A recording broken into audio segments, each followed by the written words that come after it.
Hi everybody, it is the 4th of May 2020, it's Monday, and we're living in strange times where we have to do a Thursday evening on a Monday afternoon. The world is strange at the moment.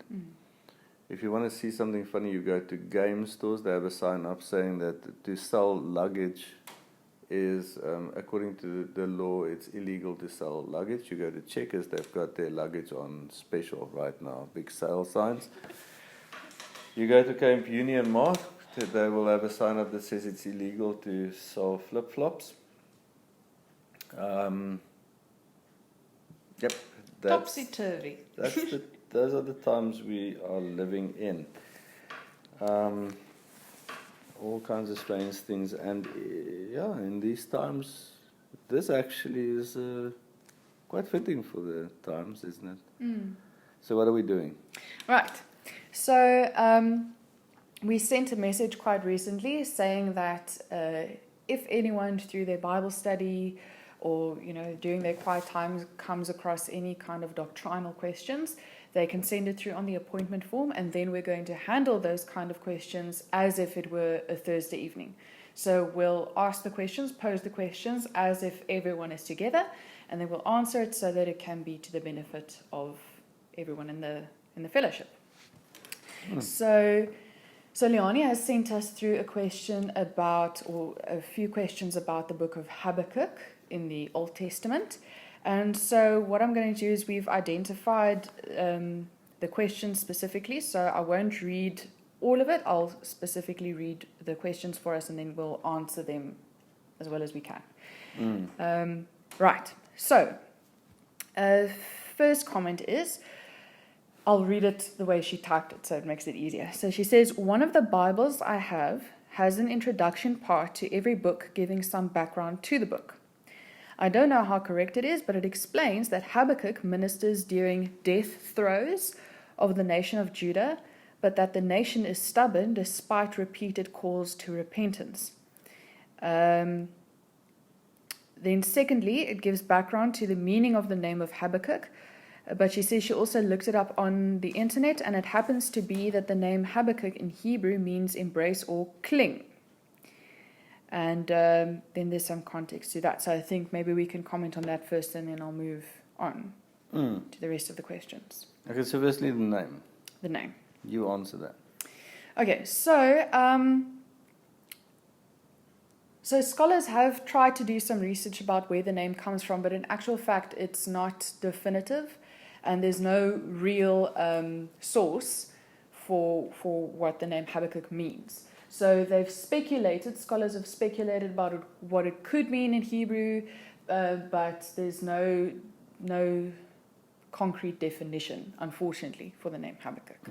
And so it could be linked to one of the traditional names. Names had meaning, and it could be cling, and it could be one of those. It could be. But so we're not saying it's not, but they it's not definitely that. That's right. Yeah. As far as when Habakkuk lived. Okay, so this is also interesting. The only information, the only reference to the prophet Habakkuk in the Bible is the book of Habakkuk itself. He's not mentioned anywhere else or in context to anything else. And usually, when prophets wrote their piece of scripture or their visions or etc., they would give reference to who they were, or those who came after them would write down details about who they were, where they came from. So usually there was reference to their town or their parentage or what tribe they came from. So something that would give the reader some significance about who the prophet was. Very often the prophet would have to go speak to the king, would prophesy about a king or kings, and those would give us some idea of the context. Yes. Yeah. But in the book of Habakkuk, there's none of this. There's no context. It doesn't tell us who his father is, what tribe he's from, what village he lives in, nothing. It doesn't even tell us when he's alive. So there's no period reference. We'll get to some of the references now that scholars have made assumptions from to just try and kind of get a hold on this.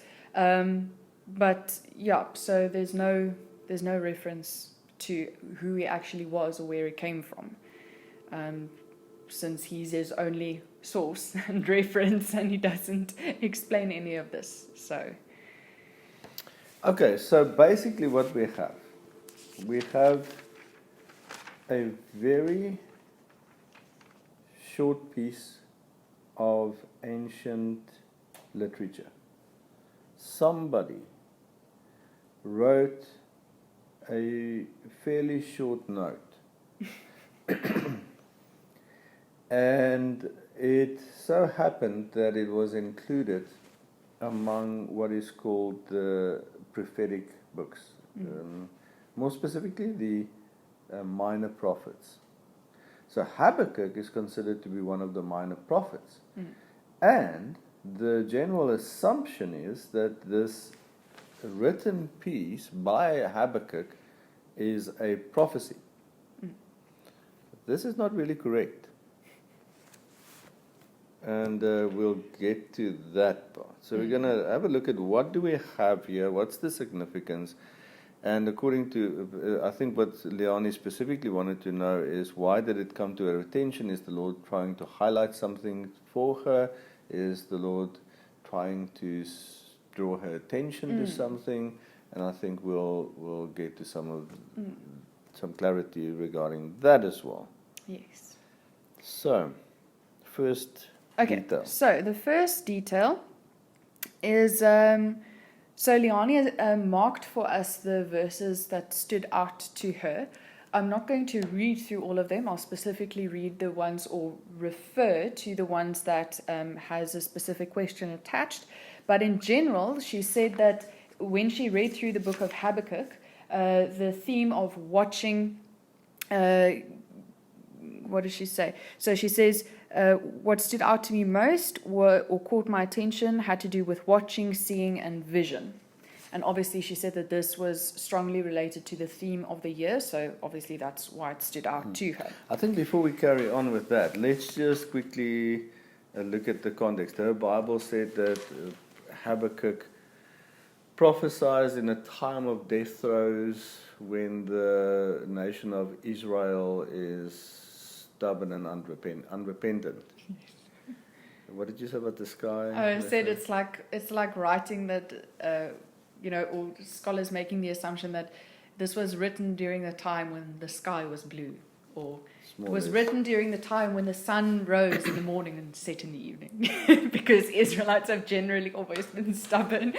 So basically what happened in her reference Bible, Leonie, what happened there was someone had to write something because they were going to read a little introduction or context or history to every book in the Bible. And the guy that was given the task to write something about Habakkuk was had a like, tough time. I have nothing to work with here. There's no period reference except for the mention of the Chaldeans. Which is also tricky. Because they assumed that because of the reference to the Chaldeans, they assumed that the book was written shortly before the invasion.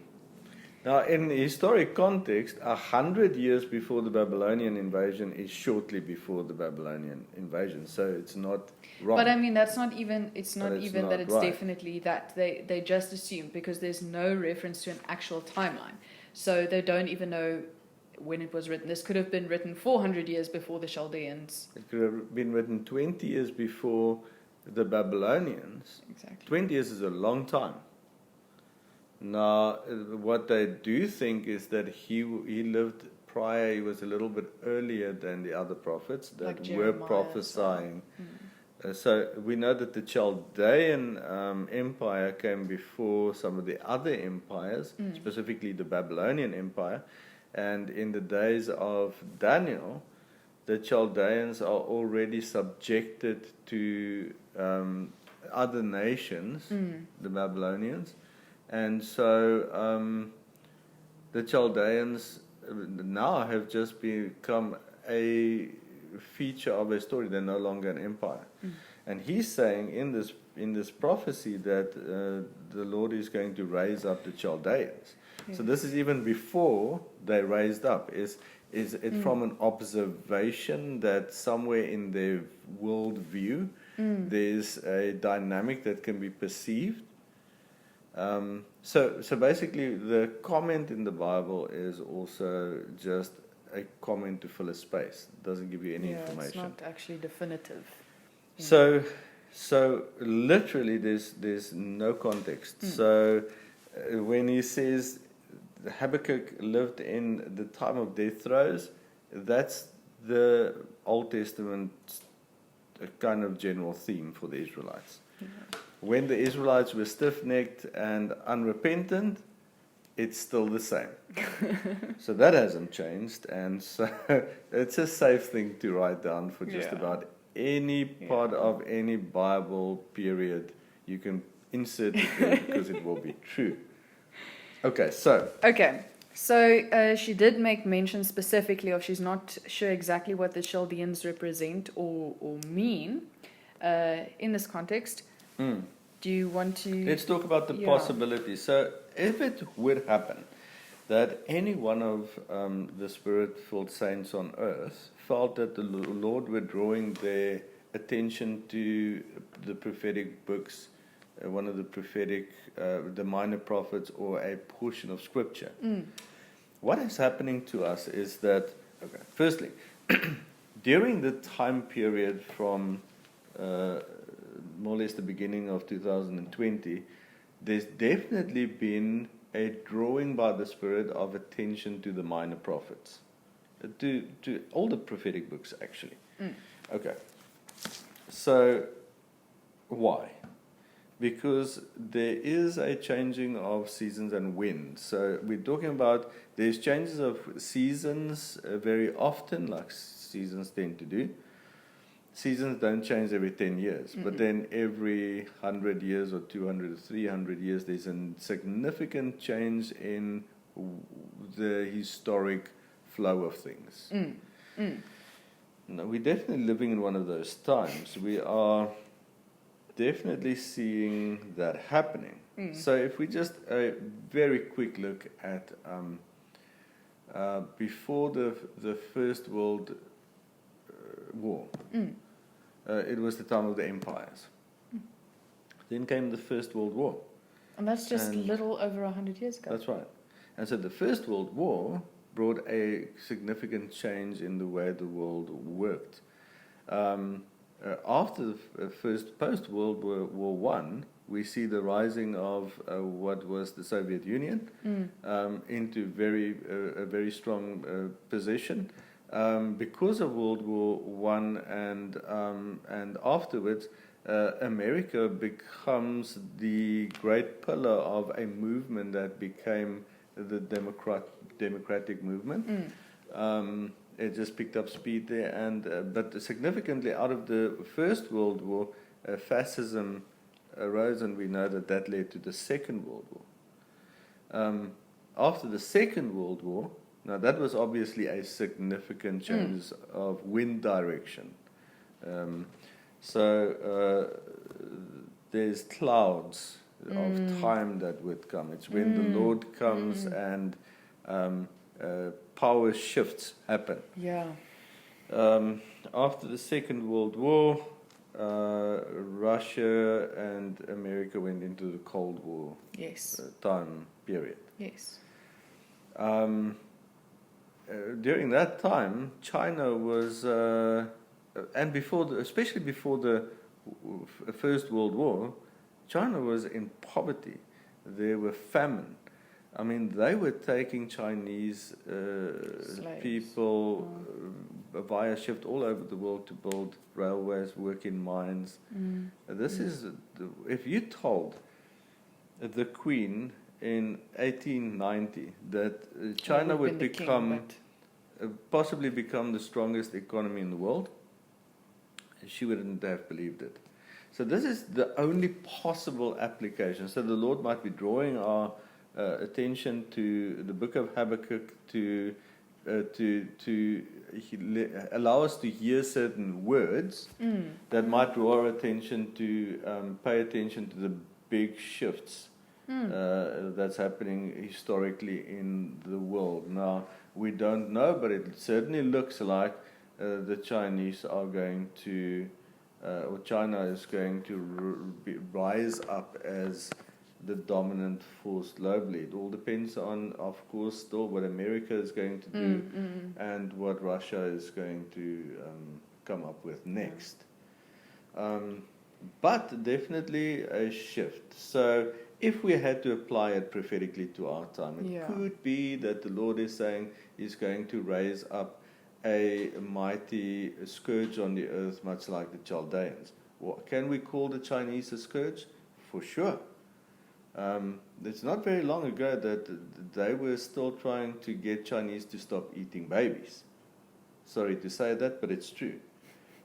Currently, we're still trying to get them to stop eating dogs and everything else that moves. Facts.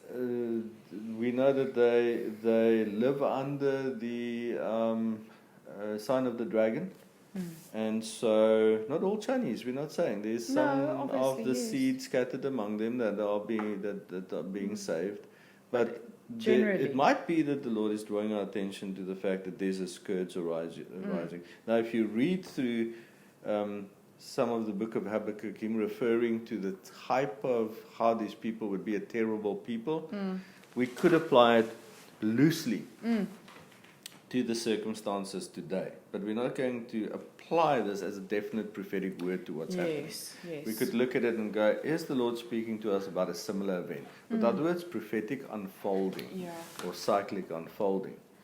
So this is what we would draw from there. So if the Lord had to draw our attention to this, we want to look at the big picture. Is there a similar event happening, a terrible people? Then, of course, what is written is going to go from there, and it's going to say, but this mighty nation will also be brought to its knees. It will be judged, and it will also come to nothing because God is almighty and so forth. But now the prophetic unfolding goes all the way to the end of times.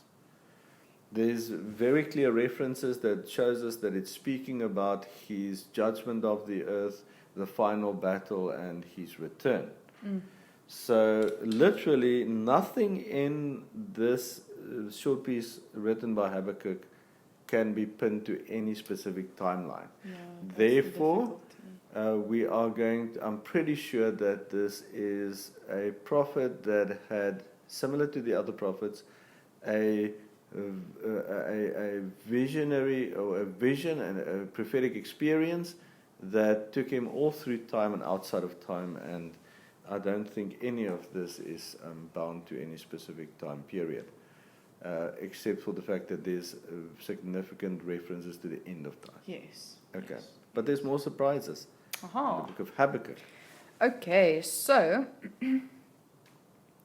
now in chapter 2, we'll go straight there. In chapter 2, verse 2 to 4, specifically verse 2, it says, Then the Lord answered me and said, Write the vision and make it plain on tablets, that he may run who reads it. For the vision is yet for an appointed time, but at the end it will speak, it will not lie. Though it tarries, wait for it, because it will surely come, it will not tarry. So specifically into this verses, Leonie asked, what vision is he referring to? Is it the general faith vision of New Jerusalem that we know? Or is it the vision that is following in the rest of the book? Okay, it's definitely a reference to a specific vision. Habakkuk had a vision from the Lord that he was supposed to write down on tablets. Now, this could be an important reference to what time he lived in. Was it before papyrus? Was it before they had scrolls, paper of any form? That could be, we don't know. Or is it just significant that it should be written on tablets, which refers to the never-ending nature of God's sayings, the establishment of it as law, with other words, unchanging and abiding, all of those things. What we do know is that he's supposed to write a vision down for others to see. And if somebody read the vision, they would run. Yes. That would be the effect and impact of the vision. Now, you might go read through the book of Habakkuk, and when you're done, you're going to say, where's the vision? That is because the book of Habakkuk is not the vision. So it's amazing how theologians insist that this is the prophetic book of Habakkuk. It's very clear that the vision is not recorded here. At least not in the way that the Lord instructs him. I mean, if he's going to write down a vision on tablets that will make everyone run, who reads it? I mean, no offense, but I read Habakkuk and I don't necessarily feel like going for a run or running away. So if you just took what is written by Habakkuk, so the volume of his specific writing, and you isolated it from the rest of the scriptures, it doesn't matter who read it, a Gentile or a Jew, it would be read, and there's some powerful references, but there's no vision specifically. There's some references to some aspects of a vision. That's the thing. That might cause you to think it's a vision, but the vision's not in here. And also, because we know the rest of the Bible, and we've read Revelation, for instance, our brains would actually interpret what he writes according to what we know from other books. But again, if you just isolate the book of Habakkuk and you don't take into account any other information available from the Bible, you're not actually looking at a vision. No. Here's the extent of the possible vision. Verse 4. Behold the proud, his soul is not upright in him, but the just shall live by faith. That's the extent of a possible vision. He is going, the Lord returning. He is going now to continue. Now, if you read through verse 5, the Lord very clearly starts speaking to him about, look among the nations, what's utterly astounded. Then it looks like he's launching into the vision, but he's not. What we're looking at is, if you would read the foreword or the introduction on a 1 to 1.5 page in the beginning or the front of a book that you're going to read. So you buy a book of 300 pages, there's going to be 1 or 2 pages introduction. This is what we're looking at here. This is not the vision. It looks like he's launching into the vision, but now he's going to carry on about some aspects. But it's not the vision when somebody reads it that is going to cause them to run. Because he is referring to significant stuff that in a vision would be very important. His vision would have looked it would have looked more like something in line with the vision that John had in the book of Revelation. Because he's definitely got revelation of the Lord's return, the end of days. We know this because he's asking the Lord, why are you angry at the rivers and the ocean? So he's referring to the drying up of the rivers turning into blood, and so forth. And he's also saying it's going to be so bad, he just hopes he's dead. So by the time definitely, it comes. he had a vision of the whole tribulation. He has a vision of the Lord's return. It's a matter of fact, the Lord's return is so scary that he says that even believers, even the saints, will be scared witless when the Lord returns. So this is it. Now, at the end of the whole written piece, you'll see after verse 19, he says, to the chief musician with my stringed instruments. This was also one of Leonie's questions, is what is the interpretation or prophetic significance of chapter 3, verse 17, 18, and 19? Okay. So he's ending off by saying, this is a song. Now, theologians insist that the vision is the first part, chapter 1 and 2, and chapter 3 is a song. Or at least just this last bit, at least, is a song. Now, I have to contend that I think the whole thing is a song. So this is what you might imagine. Say a young man of 40 receives a significant vision of the end times and the Lord's return from the Lord. So the judgment of nations, the rising up of the Antichrist, and we know this is going to happen cyclically and unfold. The Antichrist nations will rise and fall. Because he says very clearly in this prophecy, those nations will fall again. It will be brought low. They will be judged. Okay. Now, a man of 40 had such a vision, and now you see him sitting one late evening, there's a full moon, and he's got a nice fire going. He's sitting next to the fire, musing, and he's now 70 years old. And this is the kind of thing that would be produced by a man of later age, reminiscing about the day that the Lord gave him the great vision.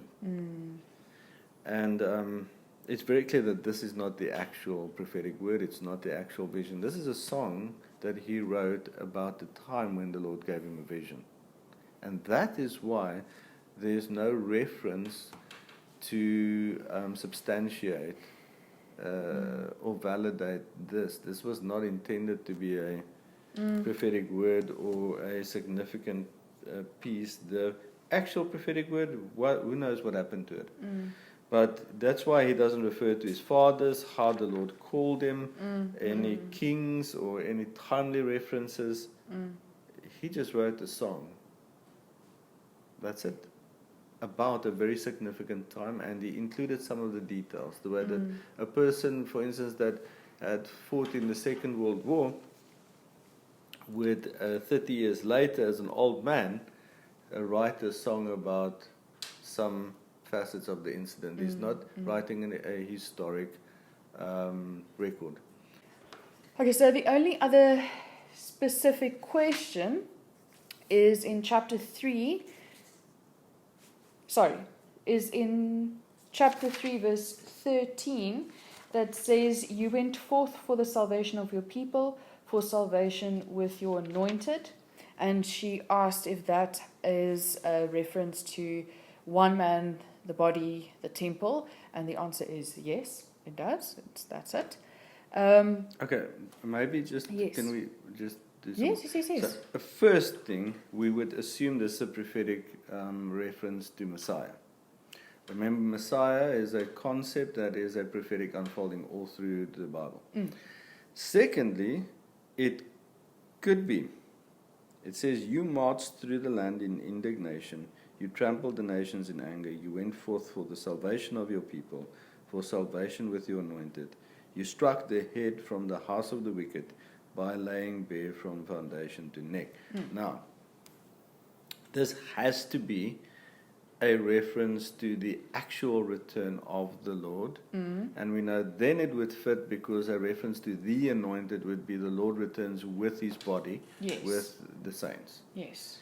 Okay. It could be, from a just theological perspective, a reference to any of the anointed kings or anointed thing. We don't believe that could be true, because we know that after Babylon, the Lord never actually comes through with might and power to restore the Israelites. No, it's done more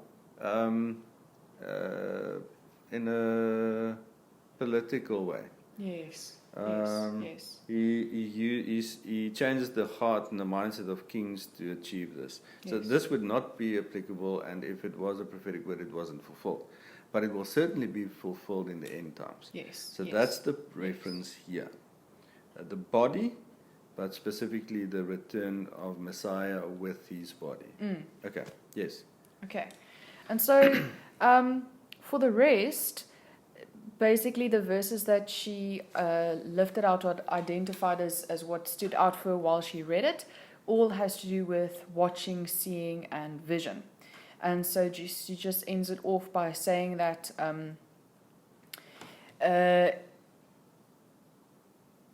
she just asked, "Could you help me with how to take this further or how to apply it? Surely it's mainly about keeping our eyes on him and on his finished work."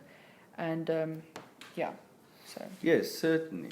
One doesn't want to read too much into it. This could be a reference point in our own thinking as far as certain things are concerned. He does lay emphasis on the fact that it doesn't matter. So he's looking at the destruction of the world, the persecution. He's looking at all of that, and he comes to the conclusion, it doesn't actually matter what happens, I trust in the Lord. Yes. Then he makes a very important parallel. Where is it where he says he will stay on, The rampart. he will watch. Yeah. Yes, this is chapter 2, verse 1.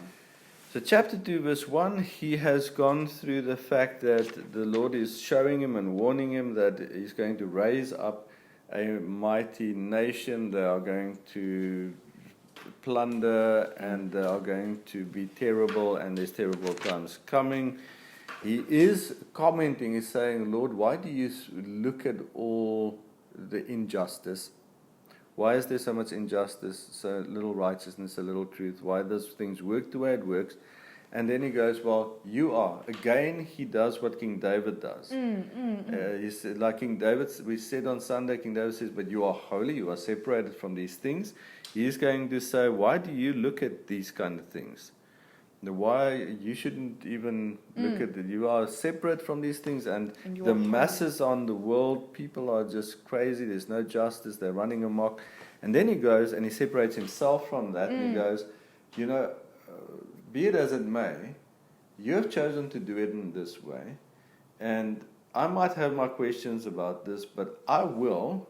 You are there, separated from these things, and you are in control, and eventually you're going to sort this mess out.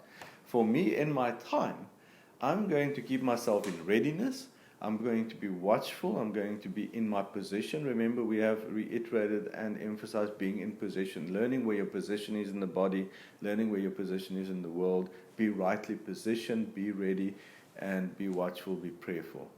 And if the Lord so chose, he would sometimes, from his high and lifted up position, he would interact with a human that is down here, man on the ground in the mess, and he would speak to them, give them vision, give them instruction, or just use them in a very everyday, matter-of-fact way to do what he wanted to do and achieve what he wanted to do. So the Lord is not coming down in power and interfering with things.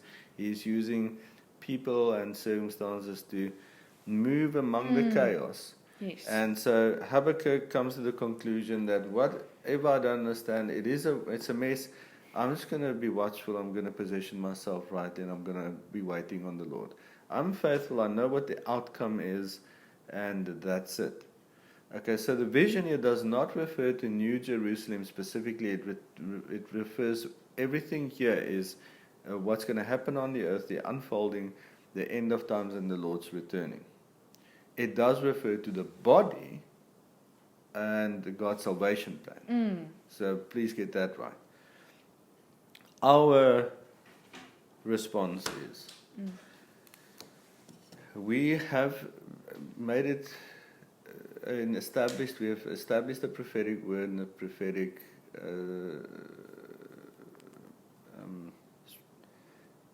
approach to this year, that everybody in this fellowship, and hopefully, and we believe that it is so, that in the true body of Messiah, will all develop vision and develop a greater vision.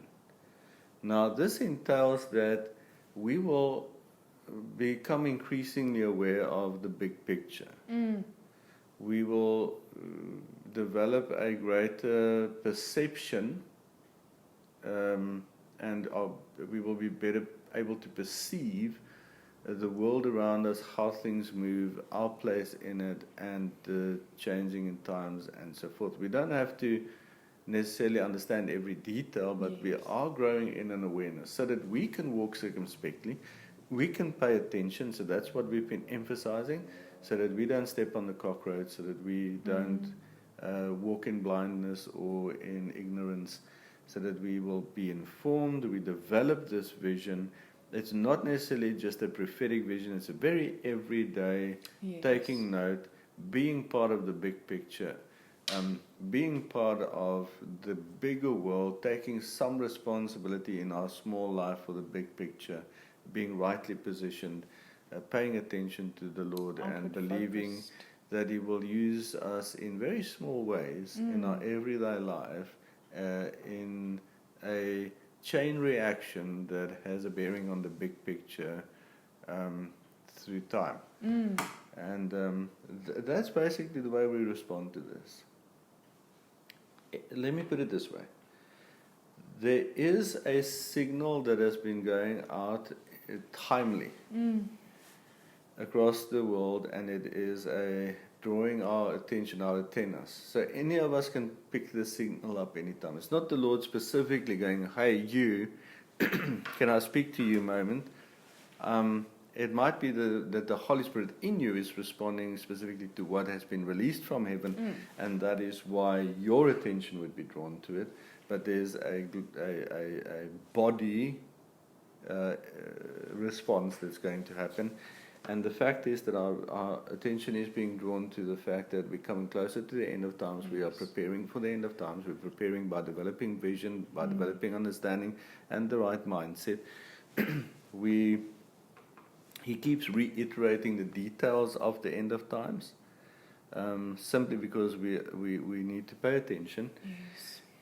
But let me put it this way, even with all of that said, if it is true that the Chinese people, China is going to rise up as a terrible people upon the earth, and he spoke that to me personally, Monet, the Chinese people are going to become a terrible people upon the earth, then what? What do I do about it?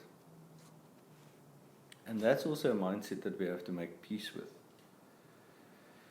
Unless he's going to give a significant, huge vision and revelation with instruction, and then give us the platform to do something about it, we're just picking up on a general, this is what's happening, guys, kind of thing.